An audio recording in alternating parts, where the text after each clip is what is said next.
사람이 병에 대해 알게 되면 많은 이들의 첫 반응은 출구를 찾으려는 시도입니다.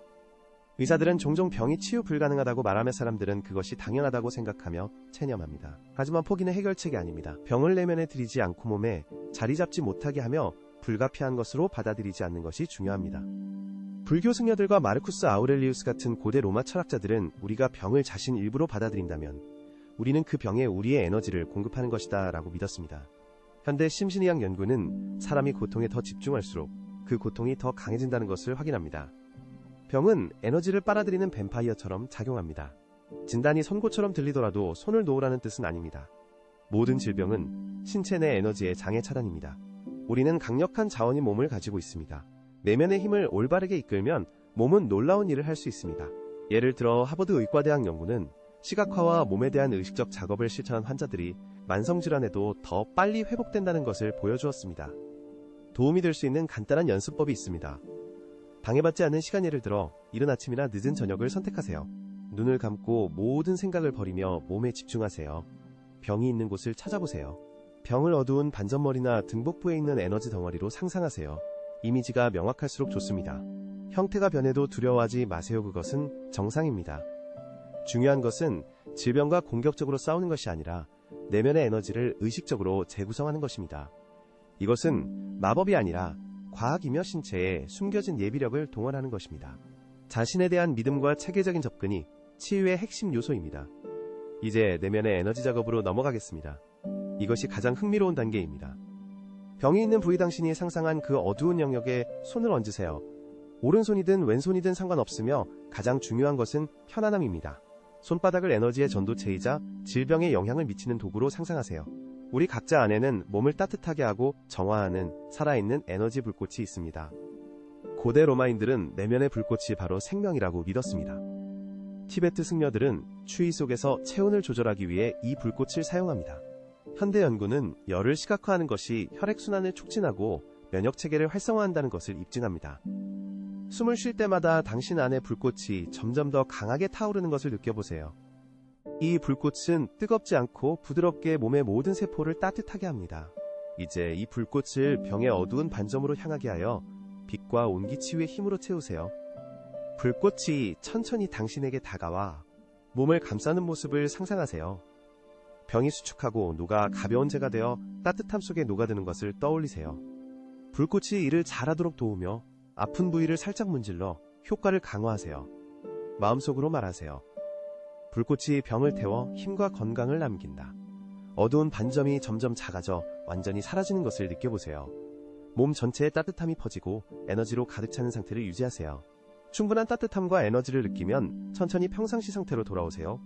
이 운동은 효과를 강화하기 위해 매일 반복할 수 있습니다. 중요한 것은 단순히 병과 싸우는 것이 아니라 어둠을 빛으로 대체하여 병의 힘을 빼앗는 것입니다. 시간이 지나면 몸이 강해지고 병은 물러나기 시작합니다. 기억하세요. 당신은 단순한 살과 뼈가 아니라 올바른 방향으로 기적을 창조할 수 있는 에너지입니다. 회복의 가장 큰 비밀은 당신의 마음가짐입니다. 병이 당신을 지배하지 못한다고 진심으로 믿으면 의식과 몸이 함께 작동하여 건강 개선을 위한 조건을 만듭니다. 정신신경면역학 연구는 긍정적인 사고를 가진 환자들이 면역력이 더 빨리 정상화되고 강화된다는 것을 입증합니다. 병이 다시 나타나면 절망하지 마세요. 불의 시각화는 부정적인 것을 치유의 힘으로 변환하는 변압기처럼 작용합니다. 로마의 스토아 철학자들은 이 힘을 내면의 불이라고 불렀으며 이는 영혼과 몸을 정화하여 어려움과 병을 극복하도록 돕습니다. 내면의 태양은 에너지의 원천이며 티베트 라마들은 영적 건강 유지를 위해 맑은 빛의 기술을 사용합니다. 실천의 핵심은 지속성과 규칙성입니다. 당신의 내면의 조화는 건강의 기초입니다. 내부에 질서가 있을 때 병은 자랄 토양을 찾지 못합니다. 약점이 있을 수 있지만 그것이 판결은 아닙니다. 히포크라테스의 말을 기억하세요. 자연은 치유하고 의사는 단지 도울 뿐입니다. 몸은 완벽한 자기 치유 시스템이며 에너지를 올바르게 방향을 잡기만 하면 됩니다. 라츠 연습은 뇌와 신체 기능을 향상시키는 간단한 방법입니다. 이 운동은 하루에 단 5에서 7분만 소요됩니다. 첫 번째 운동, 이마 사이, 이른바 제3의 눈이라 불리는 지점을 마사지합니다. 집중력을 향상시키기 위해 16번 원을 그리며 움직입니다.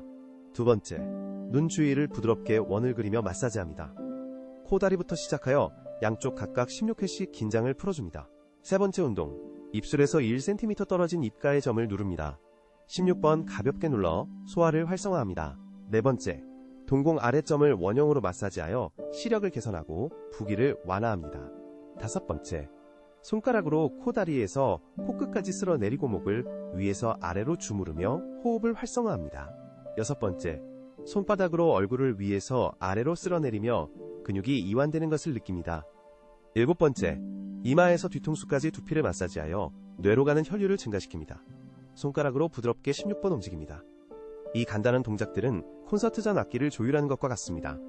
마음과 몸을 조화롭게 하여 자연 치유를 위한 조건을 만듭니다. 머리를 빗는 것처럼 손가락으로 머리카락을 부드럽게 16번 움직여 추가적인 이완과 두피 건강을 도모하세요. 위에서 아래로. 이것은 두피를 이완시키고 혈액순환을 개선하는 데 도움이 됩니다. 여기 교수 엘리나의 이야기입니다. 내면의 불꽃이 고통과 부당함을 이긴 이야기입니다. 엘리나 쇠렌센코펜하겐 대학교의 백발 언어학 교수는 자신의 일에 자부심을 느꼈습니다. 그녀의 고대 스칸디나비아어 강의는 항상 만석이었습니다. 학생들은 그녀의 지혜와 인내심을 사랑했습니다. 하지만 그녀의 몸에 멈출 수 없는 통증 관절을 얼음 같은 족쇄로 묶는 관절염이 찾아오면서 모든 것이 변했습니다. 처음에는 손가락의 뻣뻣함을 피로 탓으로 돌렸습니다. 그러나 어느 날 아침 안경을 고치기 위해 손을 들 수 없게 되었고 병이 이겼다는 것을 깨달았습니다. 의사들은 어깨를 으쓱이며 말했습니다. 나이 탓이니 받아들여야 합니다. 이전에 그녀를 존경하던 동료들은 뒤에서 수군거리기 시작했습니다. 이제 은퇴할 때야 라고 떨리는 그녀의 손을 외면하며 데콘이 말했습니다. 그녀가 가르쳤던 젊은 교수들은 이제 회의에서 그녀를 깔보듯이 바로잡았습니다. 어느 날 발표 슬라이드를 만화로 바꾸는 장난을 치기도 했습니다. 엘리나는 침묵했지만 밤마다 베개에 얼굴을 묻고 울었으며 분노와 절망이 관절염보다 더 깊이 그녀를 갉아먹는 것을 느꼈습니다.